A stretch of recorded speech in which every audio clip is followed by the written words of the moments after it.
अब तुम लोग जाओ और उस भीमराव को ढूंढो, और सुनो, मिल जाए तो ही वापस आना, वरना लौट कर इस चाल में मत आना।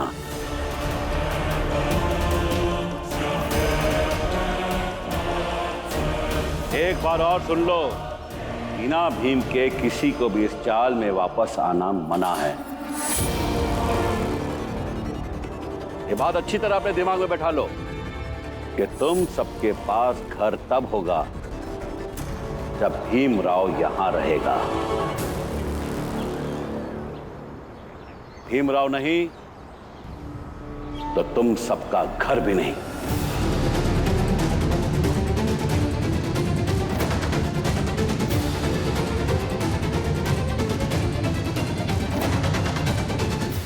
और करो नफरत भीम से।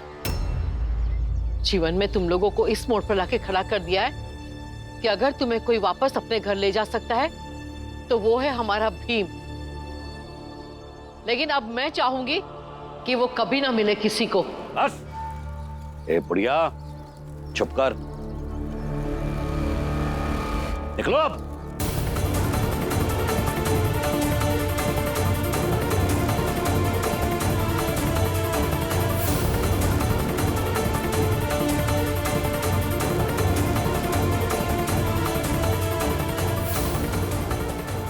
भीमराव,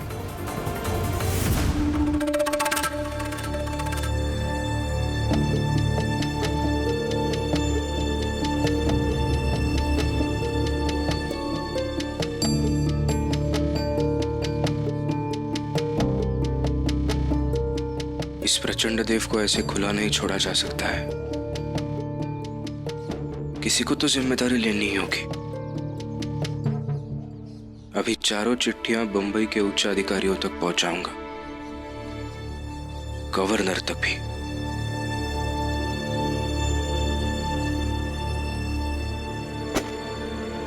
पानी तक भरने नहीं दे रहे लोग।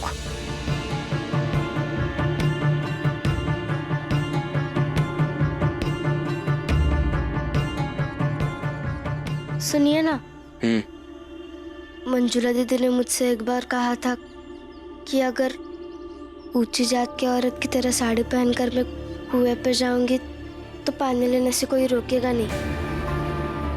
वो औरत देख रही हो बेगनी साड़ी में? हाँ तो अपनी साड़ी उन जैसे पहन लो और घूंघट कर लो, फिर पानी लेने जाओ। देखना आपको कोई नहीं रोकेगा।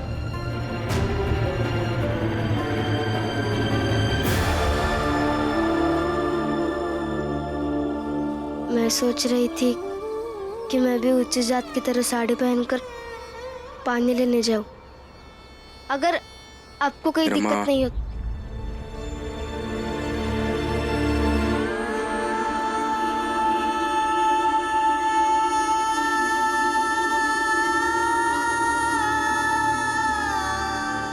देखो रमा, मैंने तुमसे पहले भी कहा था कि बचपन से लेके आज तक मैंने हर एक लड़ाई लड़ी है सिर्फ पहचान के लिए। इसलिए ऐसे पहचान छुपाकर इस घर में आकर रहना भी मुझे मंजूर नहीं था, लेकिन तुम्हारे लिए ये मैंने किया। और अब तुम कह रही हो कि तुम दूसरी जात की तरह साड़ी पहनकर पानी लेने जाओगे। कैसे अच्छा लगेगा मुझे। और पहचान की लड़ाई का मतलब सिर्फ मेरे अकेले की पहचान नहीं है, बल्कि हमारे जात के हर एक व्यक्ति के पहचान की लड़ाई है, उनके सम्मान की लड़ाई है। अगर हम ही पोशाक बदलकर पानी लेने जाएंगे तो हमारे जात की लड़ाई कौन लड़ेगा? अब तुम ही बताओ रमा, दूसरी जात की तरह साड़ी पहनकर तुम्हें पानी लेने जाना है? नहीं। अच्छा, मैं काम ढूंढने जाती हूँ। रुको, मेरा भी काम है रास्ते में, मैं भी चलता हूँ। क्या काम है? बताता हूँ।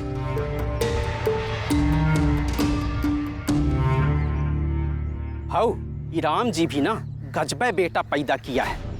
एक अकेले भीमराव के मारे ही हम सब सड़क पे आ गए। काम धंधा सब चौपट, पर इन लोगों को ये बात समझ नहीं आएगी। उस भीमराव ने एक ही झटके में सबको बेघर कर दिया। तो इसके लिए श्राप दो उस भीमराव को, और कोसो तुम सब अपनी किस्मत को कि तुम्हारे मोहल्ले में कोई भीमराव नाम का था ही क्यों। ऐसा मैं नहीं कहता हूं, ऐसा मेरे दोस्त नरोत्तम जोशी का कहना है। वो अक्सर हमसे कहते हैं कि भीम की तो किस्मत ही खराब है। पहली बात तो ये है कि वो छोटी जात में पैदा हुआ, और दूसरी वो जिस चीज से जुड़ जाए वो बर्बाद। जैसे तुम सब की जिंदगी से वो जुड़ा है और तुम सब की जिंदगी बर्बाद। बर्बाद? हाँ, सही कह रहे हैं आप। और इस हिसाब से तो बर्बादी आप लोगों की भी निश्चित है, और आपके जोशी जी की भी। नहीं समझे? क्योंकि आप लोग भी मेरे भाई से उतने ही जुड़े हुए हैं आजकल जितने कि हम लोग। और किस्मत हमारी सिर्फ इतनी खराब थी कि जब चौल में तोड़फोड़ हुई, मेरे साथ मारपीट हुई, मेरे साथ बदसलूकी हुई, तब मेरा भाई मेरे साथ नहीं था। और आपको लगता है अगर मेरा भाई मेरे साथ होता तो ये सब होने देता? बिल्कुल नहीं। आनंद, भाषण तो बड़ा जोरदार दी है। ये बता, तुहर बाबा बुआ और आई कहाँ है? रलिया माँ, सब लोग पुलिस थाने में हैं और बाबा ने कहा है कि आप सबको बुलाने आओ। चलिए, और आप लोग भी चलिए, तमाशा तो आपको भी देखना होगा।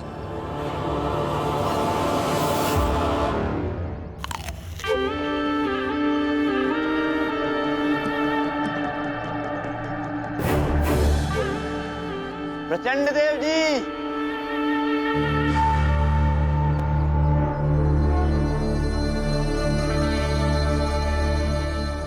आहा, जय हो।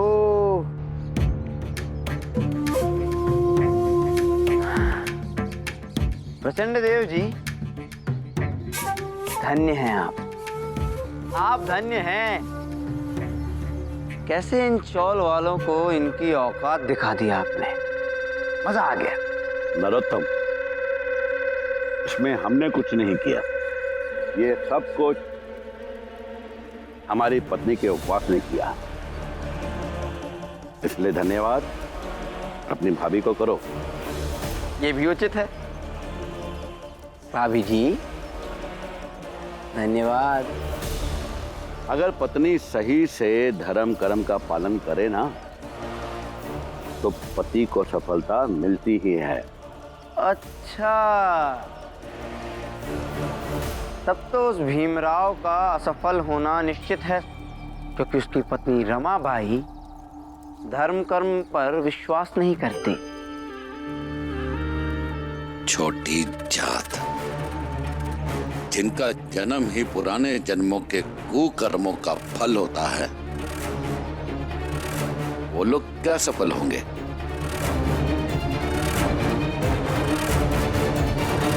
तो आप सब क्या चाहते हैं? मैं उस प्रचंड देव के पास जाऊं और उसके आदमी हम पुलिस वालों के साथ बदसलूकी करें? हाँ, कैसी बातें कर रहे हैं आप? आप पुलिस वाले हैं, आपके हाथ में कानून है, आपकी जिम्मेदारी बनती है कि आप हमें सुरक्षा दें। अरे राम जी, हम पुलिस वाले भी वर्दी के अंदर इंसान ही होते हैं, हमारे पास भी परिवार होते हैं। तो क्या चाहते हैं? तुम सब की तरह ये प्रचंड देव हमारे परिवार वालों को भी घर से बाहर निकालकर सड़क पर ला दें? ये कैसी बात कर रहे हैं आप? अगर प्रशासन ही ऐसी बात करेगा तो हम सुरक्षा का बोध कैसे करेंगे? बाबा, भीम हमेशा क्या कहता है कि अगर कोई सरकारी अधिकारी हमारी बात ना माने या ना सुने तो उससे बड़े अधिकारी के पास जाना चाहिए और शिकायत करनी चाहिए। तो चलिए चलते हैं और करते हैं इनकी शिकायत। देखिए, ऐसा है, आपका भीम तो बहुत कुछ कहता है और बहुत कुछ कहते कहते ही भाग गया तुम सबको ऐसे छोड़ के। इसलिए भीम की बात तो कीजिए ही मत। भाग नहीं गया है, इन लोगों ने भगा दिया है। अगर वो अभी यहाँ पर होता ना, तब तक तो आपने हमारी शिकायत लिख भी ली होती। दरोगा साहब, आप सिर्फ इतना बताइए कि आप हमारी रिपोर्ट लिखेंगे या नहीं, बस।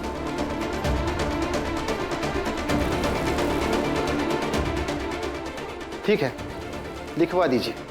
लेकिन ये प्रचंड देव कानून की कितनी सुनता है और उसकी पहुंच कहां तक है, इसका अंदाजा नहीं है आपको।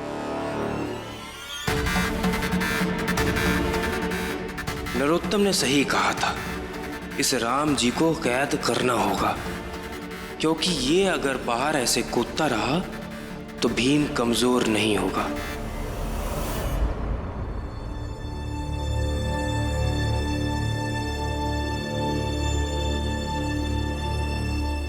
अब तो बताइए किसे चिट्ठी लिख रहा है?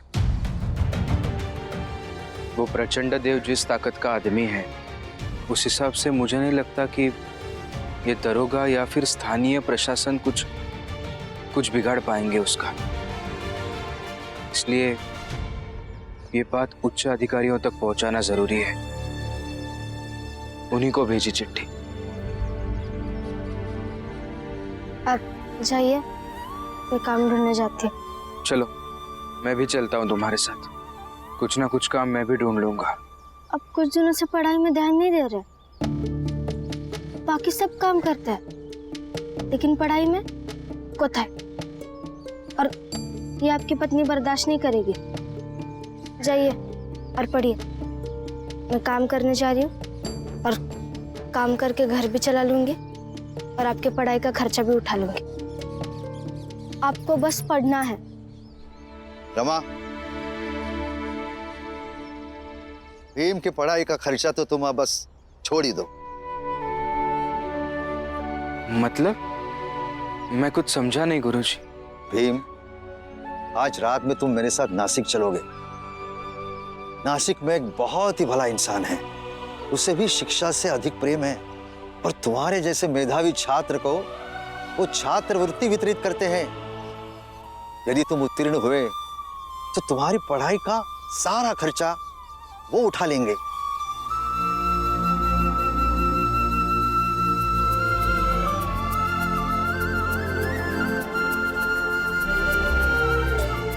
ये तो बहुत अच्छी बात है, ले जाइए इन्हें।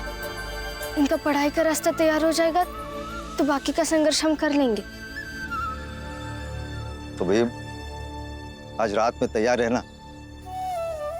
नासिक हम आज रात की रेलगाड़ी से जाएंगे।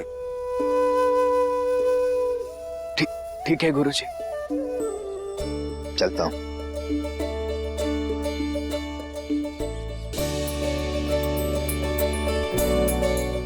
अब जाइए कमरे पर, मैं काम ढूंढने जाती हूँ।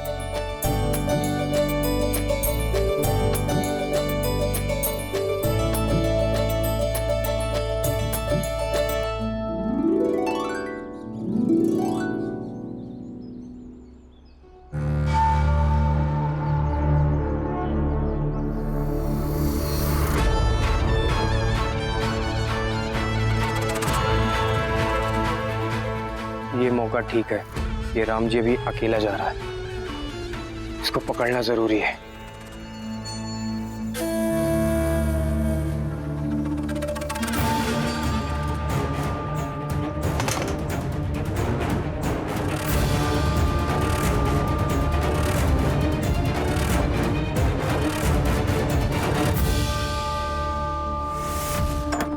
खोलो दरवाजा, खोलो। राम जी, हम वादा करते हैं कि हमारे दोस्त नरोत्तम की दी हुई जिम्मेदारी निभाने में हम कोई कसर नहीं छोड़ेंगे।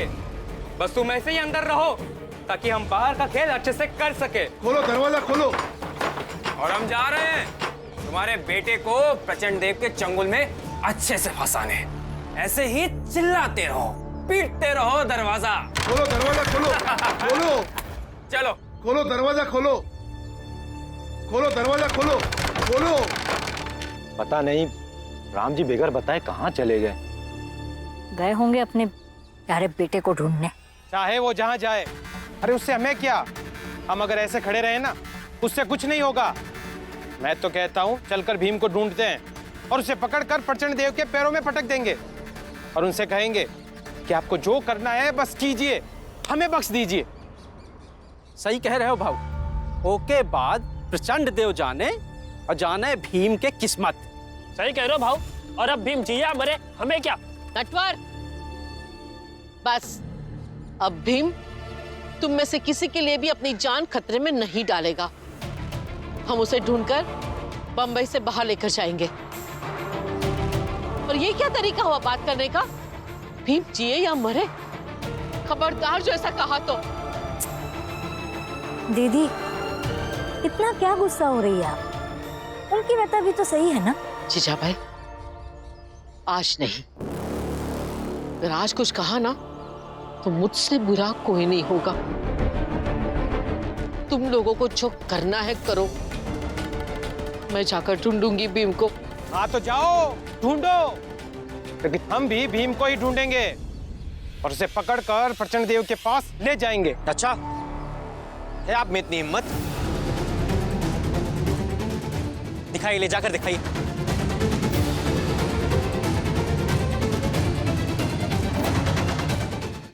चलिए बुआ।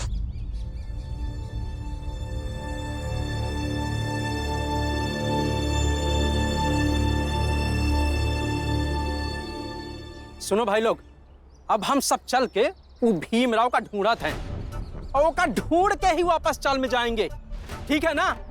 ठीक है। जिसे ढूंढना है ढूंढो, मैं कहीं नहीं जा रही हूँ। मैं यहीं बैठ के फुलिया का इंतजार करूंगी। लेकिन हम तो ढूंढेंगे भीम को। मैं और जोकू इस तरफ जाएंगे और बाकी सब लोग इस तरफ जाएंगे। हाँ, ये सही रहेगा। हाँ हाँ, जाओ ढूंढो। गुस्से में ही सही, अपनी जान बचाने के लिए ही सही, लेकिन आखिर ढूंढ तो भीम को ही रहे हो। चलो भाऊ, चलो। अम्मा, मैं भी जा रहा हूँ भीम को ढूंढने इस तरफ।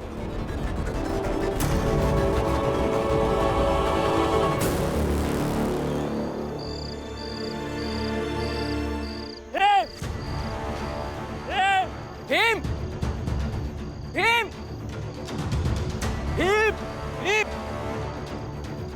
बुआ, जहाँ रमा काम करती थी वो होटल पर जाकर देखना चाहिए, शायद कुछ पता चल जाए। हाँ ठीक है, चलो वहीं चलते हैं।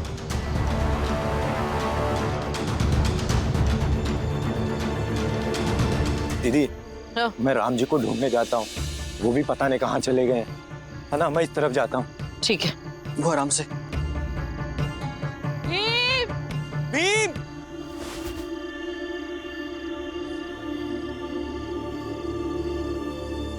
रमा, जरा जल्दी करो। हाँ, गुरुजी इंतजार कर रहे होंगे।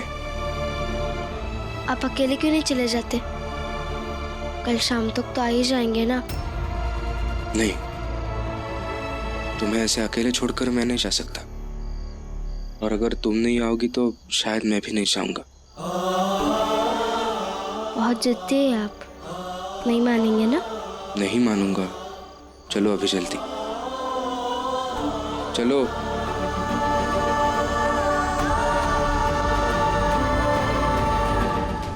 देखिए काकी, अगर आपको कोई भी जानकारी है कि भीम और रमा कहाँ हैं, तो बता दीजिए। हम सुबह से ढूंढ रहे हैं उन्हें। मेहरबानी कीजिए, हम कब से भीम और रमा को ढूंढ रहे हैं, मिल नहीं रहे हैं। हम सब बहुत परेशान हैं। आप मेहरबानी करके बता दीजिए। आज रात की रेलगाड़ी से भीम और रमा अपने गुरुजी के साथ नासिक जा रहे हैं। अब वहाँ कोई है जो भीम की परीक्षा लेकर उसे छात्रवृत्ति देगा। वो लोग घर से निकल चुके होंगे, आपको वो अब परसों मिलेंगे। धन्यवाद काकी, बहुत बहुत धन्यवाद। बुआ, हम चलते हैं स्टेशन, वहां से भीम को लेकर निकल जाएंगे। हाँ चल। ओह, स्टेशन। मुझे नरोत्तम जोशी को बताना होगा। आ गए हैं गुरुजी। अरे आओ, जल्दी आओ, जल्दी आओ, जल्दी करो। चलो चलो, चलिए। जनार्दन, जोकू, भीमराव गया है स्टेशन। उसके साथ साथ उसके परिवार वाले भी स्टेशन गए हैं। ये भीम तो बड़ा शातिर निकला, लेकिन मालिक आप चिंता मत कीजिए, हमारे होते हुए वो भीम कहीं नहीं भाग सकता। आओ, हम सबको लेकर स्टेशन चलते हैं। ई सही है, सबके साथ हुआ चल के वो का पकड़त है और सीधा वापस चाल में लेके चलत है। जाओ, पकड़ो उस भीमराव को, घसीट कर लेकर आओ चौल में। जाओ।